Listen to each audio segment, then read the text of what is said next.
On the line right now is Mighty John, the record guy. John, I got to tell you, there's a song out there called Shout. You know, you make me want to shout. Now, the Buffalo Bills have done a version of that song. It's the Buffalo Bills make me want to shout. Good. Not sure that's... Buffalo. What's that worth today? To a Patriots fan, it's not worth anything. Yeah, you're absolutely right. Yeah. You want to add? I was going to say the song actually that the Bills fans sing is "The Bills make me want to scream, pull my hair out and scream, run across the field, you make are it." Right. Remember when the Bears did the curly shuffle? Mm-hmm. Oh yeah. Are there any of those sports, any of those songs that made it to vinyl and actually became something worth something? Not so much to a record collector, but maybe to the people that collect sports memorabilia. Right. Yeah. Because that was a big deal back in the 60s, especially. You'd get you'd get three of the players from the Yankees or something, and they'd go out and do some sort of a record, and they'd put it out. I imagine those would be worth something to a Yankees fan. Joe Garagiola did one with three Yankees on the cover, and I know that one will sell up to around $300, but to a record collector. So I'm not sure what a sports collector would put on it, but that's probably the exception to the rule for a record collector. Got it. All right, so here we are in 2018. Vinyl is, let's just for 1 minute. John, of course, is the expert around the country when it comes to vinyl, what things are worth. You catalog everything. You can go to his website, moneymusic.com, for details.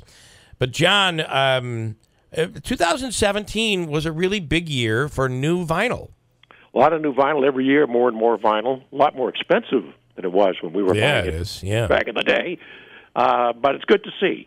Younger listeners are realizing that analog sounds better to the human ear than digital, and thus we have vinyl. Do you feel that that any of these new records, these new vinyl records, are going to carry some value, or is it's a different era, it's a different time?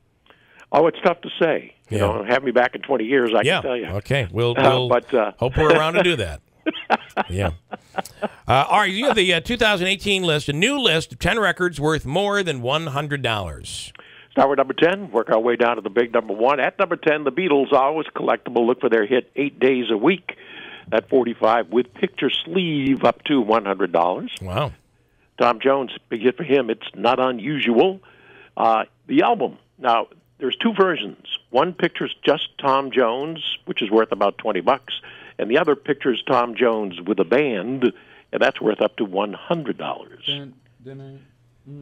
America, Horse with No Name was their big hit. They put out their first album, America. If you have a copy and it has a horse with no name on it, then it's not worth much more than $10. But if it does not have a horse with no name, then it's up to $100. Wow. That was the album. So the album. Okay. All right. I got to look for that because I know I have that album. I don't know which one I have, though. Okay. Yeah. The Bee Gees, disco becoming collectible. You Should Be Dancing. Their first disco hit, 12-inch single, currently up to $125. Deep Purple, big hit for them. Hush, with its picture sleeve, up to $300. God, that's a great one. Great record. Herb Alpert, his first 45 was called Finders Keepers. And if you find it, keep it. It's worth up to $350. Wow. Yardbirds, Over, Under, Sideways Down, the album on Capitol Records, up to $400. An EP is a 7-inch album. Look for the Beach Boys, Capitol Records, 4 by the Beach Boys, $400. What songs were on that? Boy, I think Help Me Rhonda, but I can't remember what the other ones were off the top of my mind. And when they did those were reissues of the single, or could that have been the first run of the single? No, that would not have been the first run. Okay, got it. Yeah. Okay. No. But EPs were very popular back then. Yep, I remember they're a little bit more expensive than a 45, yep, but less expensive than an album. Yep. I'm working on a price guide right now on just promo records that go to radio stations because they can be extremely collectible. And those words, not for sale. I have a ton of those that I thought would have no value, but I saw this, and this one from 1970 has quite a value. It's a promo record. Crosby, Stills, Nash & Young, the Deja Vu album, commercial copy worth up to $20.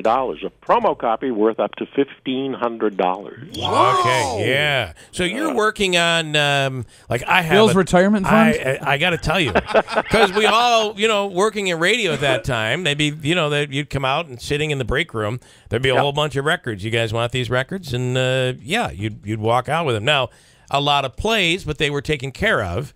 But a ton of those promo records that I thought would be worth nothing. So you're working on a whole price guide on this. Yeah, it's amazing how many you find at yard sales and the flea market, because so many radio stations either threw them out or gave them away. That was the other thing too. You could win a record on, especially in the '70s, big in the '70s, where you could win a record on the radio. All right, here's the biggie from 1968. And this is also from a price guide that I now have out called Records You Should Know About. And records you should know about are records that nobody has ever heard of, but can be worth a lot of money. So sometimes at a yard sale, I hear people going, oh, never heard of that, and they pass it by. And that could be a big mistake. So this one, 1968 45, Mary Jane Hooper, 45, called I've Got What I Need. It is worth up to $4,000. How about that? Wow. You need the picture sleeve with that? No, just the record. All right. Because I was looking on eBay before we did this, and there's a Mary Jane Hooper. I've got what you need. 45. It's on the Power label, and it's selling for $15. But then when you look at it, you realize it's a reissue. Yes. Yeah. Which has careful. No value, really. I mean, I wouldn't pay $15 for a reissue. Right. Wow. When you, anytime something is worth a lot of money, somebody's going to make a fake, and it's really big with records. Lots of counterfeits. We tell people, if you're not sure, email us, and we'll give you our best opinion, whether it's an original or a fake. But if it's $15, it's kind of a red flag, Yeah.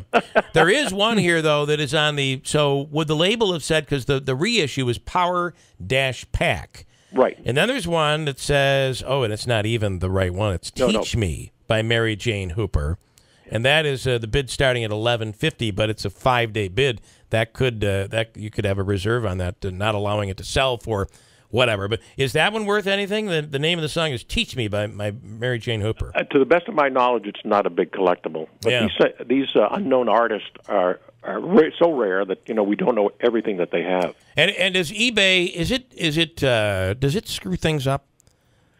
In terms of devaluing? No, you just have to be careful and make sure you're buying an original and not a fake. And, a lot of people put these out there. They think they're original, so they're not trying to fool you. Right. But they just don't realize that they are counterfeits. Yeah.